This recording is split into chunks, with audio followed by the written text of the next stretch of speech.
السلام علیکم ورحمۃ اللہ وبرکاتہ۔ اعوذ باللہ من الشیطان الرجیم، بسم اللہ الرحمن الرحیم۔ وما يستوي البحران هذا عذب فرات سائغ شرابه وهذا ملح أجاج ومن كل تأكلون لحما طريا وتستخرجون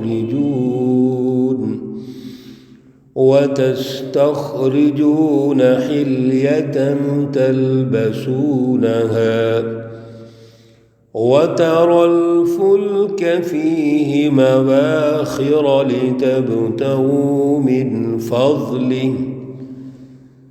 لتبتغوا من فضله ولعلكم تشكرون۔ صدق اللہ العلی العظیم۔ اللہم صلی علی سیدنا ومولانا محمد النبی الأمی وعلى آلہ واصحابہ وبارک وسلم وصلی علیہ۔ معزز سامعین و سامعات، سورۃ فاطر پارہ نمبر 22، آیات مقدسہ نمبر 12 تا 14 ہے۔ اللہ رب العزت ان آیات کا فہم اور شعور عطا فرمائے اور عمل کی توفیق اور صلاحیت عطا فرمائے۔ گزشتہ درس میں اللہ رب العزت نے انسانی فطرت کو جھنجھوڑا اور اس کو ترقی دینے کے لیے وہ بنیادی تقاضے ارشاد فرمائے جس پر انسان کو اللہ نے پیدا کیا ہے۔ سورہ فاطر کا جو اصل عنوان ہے وہ فطرت انسانی ہے۔ اللہ رب العزت نے جس مقصد کے لیے پوری کائنات کو پیدا کیا، پھر انسان کو پیدا کیا اور انسان کو کائنات کا مرکز بنا دیا، دلہا بنا دیا، تاکہ یہ انسان ترقی کرے، آگے بڑھے، اس کی عقل، اس کی سمجھ، اس کا فہم اونچا ہونا چاہیے، اعلیٰ ویژن ہونا چاہیے۔ اسی طرح اس کی جد و جہد ہونی چاہیے تاکہ اللہ کی کائنات پر ریسرچ کرے، غور و فکر کرے اور اس کی ترقی پھر کائنات کی ترقی ہے۔ تو اللہ اس فطرت کی پہچان پیدا کروا رہے ہیں، لیکن یہ فطرت سلیمہ اس وقت درست ہوگی جب اللہ سے جڑ کے ہم کام کریں گے، اللہ کو مرکز مان کے کام کریں گے۔ اس لیے اللہ نے انسان کی پیدائش سے لے کر مٹی سے پیدا کیا اور پھر آخر تک اس کی عمر بڑھتی ہے، کم ہوتی ہے، اس کے بارے میں ہمیں یہ رہنمائی ارشاد فرما دی کہ یہ سارا اختیار اللہ کے پاس ہے۔ اب جس کے پاس یہ سارا اختیار ہے تو پھر اسی کی پہچان ہونی چاہیے۔ رات اور دن کی تبدیلی بھی اسی کے کنٹرول میں ہے۔ سورج کا نکلنا، طلوع ہونا، غروب ہونا، یہ اسی عظیم ہستی کے قبضے میں ہے۔ تو پھر دنیا کے اندر رٹ بھی تو اسی کی ہونی چاہیے، بالادستی بھی اسی کی ہونی چاہیے۔ اللہ رب العزت آج ہمیں مثال دے کر یہ بات سمجھاتے ہیں کہ ایک وہ جماعت، وہ سچے انسان جو فطرت پر قائم ہے، اللہ اس کو ترقی دے رہے ہیں، اس سچی جماعت کو اللہ دنیا اور آخرت میں آگے بڑھانا چاہتے ہیں۔ تو اللہ تو سارے انسانوں کو آگے بڑھانا چاہتے ہیں، اور ایک وہ جماعت یا وہ انسان جو پست سوچ رکھتے ہیں، انتشار اور فساد فی الارض کرتے ہیں، جو انفرادیت سوسائٹی پہ غالب کرتے ہیں، مافیاز کا غلبہ ہوتا ہے، ظلم کا غلبہ، یہ دونوں کیسے برابر ہو سکتے ہیں؟ اللہ نے مثال دے کے سمجھایا، وما يستوي البحران، دو دریا برابر نہیں ہو سکتے۔ ھذا عذب فرات، ایک دریا میٹھا ہے جو پیاس بجھاتا ہے، سائغ شرابہ، اس کا جو پانی ہے، پینا جو ہے وہ بڑا خوشگوار ہے، وَهَذَا مِلْحٌ اُجاج، اور ایک دوسرا دریا ہے جو کھارا ہے، کڑوا ہے۔ ایک دریا کا پانی میٹھا ہے، ذائقے والا ہے، جب وہ پیاس بجھاتا ہے تو کتنا اچھا لگتا ہے، سبحان اللہ۔ واقعتاً جب پانی ہم پیتے ہیں اور بالخصوص پیاس لگی ہو، موسم گرما ہو، تو وہ پانی ہمیں کتنا اچھا لگتا ہے جو میٹھا ہو، اور ایک کھارا اور کڑوا پانی وہ اچھا لگے گا؟ وَمِن كُلٍّ تَأْكُلُونَ لَحْمًا طَرِيًّا، پھر ان دریاؤں سے آپ کھاتے ہیں تازہ گوشت۔ پھر ایک اور کمال، وَتَسْتَخْرِجُونَ حِلْيَةً تَلْبَسُونَهَا، جتنا یہ زیور آپ پہنتے ہیں، موتی ہیں، اور اسی طرح اور بہت ساری قیمتی چیزیں یہ دریاؤں سے نکلتی ہیں۔ وَتَرَى الْفُلْكَ فِيهِ مَوَاخِرَ، اور ایک اور بڑی نعمت اللہ کی، اللہ ان دریاؤں میں کشتیاں چلاتے ہیں، جہاز اللہ نے پیدا کر دیے، اور آپ ان دریاؤں میں پانی میں اس طرح جہاز چلاتے ہیں، کشتیاں چلاتے ہیں، اور وہ پانی کو چیرتی ہوئے آگے نکل جاتی ہیں۔ یہ کیوں اللہ نے کیا ہے سب کچھ؟ لِتَبْتَغُوا مِنْ فَضْلِهِ، تاکہ تم اللہ کے فضل کو تلاش کر سکو۔ اللہ رب العزت نے ان دریاؤں کو تمہارے تابع کر دیا، تم کشتیاں اور باہری جہاز اس میں چلاتے ہو، باہری بیڑے چلاتے ہو، تاکہ اللہ کا فضل تلاش کریں، اپنی معاشی مینجمنٹ کریں، اپنے وسائل دوسرے ملکوں تک پہنچائیں، ایک دوسرے کا تعاون کریں۔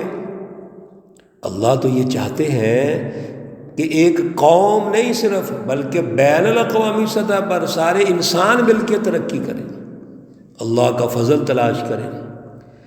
وَلَعَلَّكُمْ تَشْكُرُونَ، اور تاکہ تم اللہ کے شکر گزار بندے بن جاؤ۔ یہ اللہ کا حق مانو کہ سب کچھ اللہ نے دیا ہے، ہم نے اسی کے سامنے جھکنا ہے، ہم نے اسی کا بندہ بننا ہے، اللہ کے مقابلے میں کسی کو ہم تسلیم نہیں کرتے۔ پھر اور غور کرو، یولج اللیل فی النہار، اللہ وہ ہستی ہیں جو رات کو دن میں داخل کرتے ہیں، وَيُولِجُ النَّهَارَ فِي اللَّيْلِ، اور دن کو رات میں داخل کرتے ہیں، وَسَخَّرَ الشَّمْسَ وَالْقَمَرَ، اور سورج اور چاند کو اللہ نے مسخر کر دیا، ہمارے تابع کر دیا اللہ نے ہر چیز کو۔ کُلٌّ یجری، یہ سب کچھ اللہ نے جو بنایا ہے، پوری کائنات کا نقشہ کھینچا ہے، اور پیچھے بھی اللہ نے پوری کائنات کا منظرنامہ پیش کیا ہے، لِأَجَلٍ مُّسَمًّى، اللہ کے اختیار میں ہے، اللہ نے ایک وقت مقررہ تک ان کی ڈیوٹیاں لگا دی ہیں۔ ذَلِكُمُ اللَّهُ رَبُّكُمْ، سنیے ذرا توجہ سے، کتنے خوبصورت الفاظ، ذَلِكُمْ اللہ، یہ تمہارا اللہ ہے، ربکم جو تمہارا رب ہے، سبحان اللہ، یہ اللہ ہے جو تمہارا رب ہے۔ لیکن اس کی پہچان تم نے کیسے پیدا کرنی ہے؟ نام سے صرف؟ آج ہم یہ کہتے ہیں اللہ ہے، او بھائی اللہ تو ہے، لیکن اللہ کی پہچان یہ نہیں ہے کہ صرف ہم نام لیں۔ اللہ کی پہچان خود اللہ نے بتائی، لہ الملک، اس کی بادشاہت ہے۔ اللہ کی پہچان یہ ہے کہ ہماری سوچ، ہمارے ذہن، ہماری فلسفی، ہمارا عملی نظام اس پر اللہ کی رٹ ہونی چاہیے۔ آل ان آل اللہ ہے، خود مختار اللہ ہے، اسی کی بالادستی ہونی چاہیے، اسی کا غلبہ ہونا چاہیے۔ اور ایک بات یاد رکھو، یہ جو تم پکارتے ہو اللہ کے علاوہ، ان کی کوئی حیثیت نہیں۔ والذین تدعون من دونہ، اور وہ لوگ جن کو تم پکارتے ہو اللہ کے علاوہ، ما یملکون من قطمیر، وہ تو ایک چھلکے کی بھی صلاحیت نہیں رکھتے، طاقت نہیں رکھتے۔ کھجور کی جو گٹھلی ہوتی ہے، آپ احباب نے دیکھا ہوگا، اس گٹھلی پر ایک چھلکا ہوتا ہے، بعض اوقات اندر معمولی سا چھلکا ہوتا ہے۔ اللہ مثال دے کے سمجھا رہے ہیں کہ تم تو اس چھلکے کے بھی مالک نہیں ہو جن کو تم پکارتے ہو۔ یہ تو اتنے مالک نہیں تو ایک کھجور کیسے پیدا کریں گے؟ اتنی بڑی کائنات کو کیسے پیدا کر لیں گے؟ پھر اور سنیے، ان تدعوہم، اگر تم ان کو پکارتے ہو، لا یسمعوا دعاءکم، وہ تمہاری پکار کو نہیں سن سکتے۔ یہ جو ہاتھوں کے تراشے ہوئے بت ہیں، ہاتھوں کے بنائے ہوئے پتھر کے بت، یہ سن سکتے ہیں؟ پھر تم کہاں بیٹھے ہو اور تمہارا ظالم آقا مافیا کہاں بیٹھا ہوا ہے؟ تم اس کو پکارو، وہ سن سکتا ہے؟ میرا اللہ ہر جگہ ہر وقت موجود ہے، وہ ہر وقت سن سکتا ہے، سنانے کی ضرورت نہیں، وہ تو علیم بذات الصدور ہے، تمہارے دلوں کو جانتا ہے۔ وَلَوْ سَمِعُوا مَا اسْتَجَابُوا لَكُمْ، اور اگر یہ سن بھی لیں تو تمہیں جواب نہیں دے سکتے۔ مطلب تمہاری کیا ڈیمانڈ پوری کریں گے؟ جو بت تو ویسے ہی پتھر کا بنا ہوا ہے، اور یہ جو ظالم مافیا وقتی طور پہ تمہیں مختلف نعرے دے کے گمراہ کرتا ہے، یہ بھی عارضی مالک تو ہو سکتا ہے، لیکن جتنی نعمتیں اللہ نے تمہیں دی ہیں اس میں تو ایک بھی تمہیں نہیں یہ دے سکتا۔ یہ سارا جو مرحلہ ہے، منظر نامہ ہے، اللہ ہمیں الرٹ کر رہے ہیں، فطرت کو اجاگر کر رہے ہیں۔ وَيَوْمَ الْقِيَامَةِ، اور قیامت کے دن، یکفرون بشرککم، یہ جن کو تم پکارتے ہو، شرک کرتے ہو، وہ تمہارے اس شریک ٹھہرانے کا انکار کر دیں گے۔ پیچھے بھی آیات گزری ہیں، عیسیٰ علیہ السلام اللہ کے دربار میں آئیں گے اور اللہ فرمائیں گے کہ یا عیسیٰ اَأَنْتَ قُلْتَ لِلنَّاسِ اتَّخِذُونِي وَأُمِّيَ إِلَٰهَيْنِ مِن دُونِ اللَّهِ قَالَ سُبْحَانَكَ، کیا آپ نے اپنے بارے میں یہ کہا تھا کہ میری پوجا کرو، عبادت کرو؟ حضرت عیسیٰ فرمائیں گے، اے اللہ تو پاک ہے، یہ کیسے ہو سکتا ہے؟ فرشتے اللہ کے دربار میں کہیں گے، یا اللہ یہ کیسے ہو سکتا ہے؟ یہ سب انہوں نے اپنے پاس سے بنایا ہوا ہے، ان کی خود ساختہ فلسفی ہے، یہ ہم اس سے مبرہ ہیں، بری ہیں۔ حتیٰ کہ ان کے جو واقعتاً جن کو یہ پوجتے تھے وہ بھی کہہ دیں کہ ہم نے آپ کو اللہ کا پیغام پہنچ گیا تھا، رسولوں کا پیغام پہنچ گیا تھا، تو کیوں آپ نے شرک کیا؟ آپ اس درست پیغام کی طرف جاتے۔ وَلَا يُنَبِّئُكَ مِثْلُ خَبِيرٍ، اور تمہیں خبر نہیں دے سکتا، بتلا سکتا جس طرح اللہ رب العزت خبر دینے والے ہیں۔ یاد رکھیے میرے عزیزو، انسانی فطرت کو اجاگر کرو، اللہ کی پہچان پیدا کرو، صراط مستقیم تلاش کرو، اور عدل کا سیاسی، معاشی، معاشرتی نظام بناؤ۔ یہ ہے اللہ کی رٹ۔ اللہ ہمیں توفیق عطا فرمائے، صلاحیت عطا فرمائے۔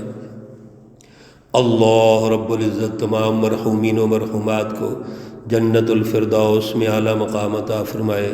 اللہ رب العزت تمام بیماروں کو شفائے کاملہ عاجلہ مستمرہ عطا فرمائے۔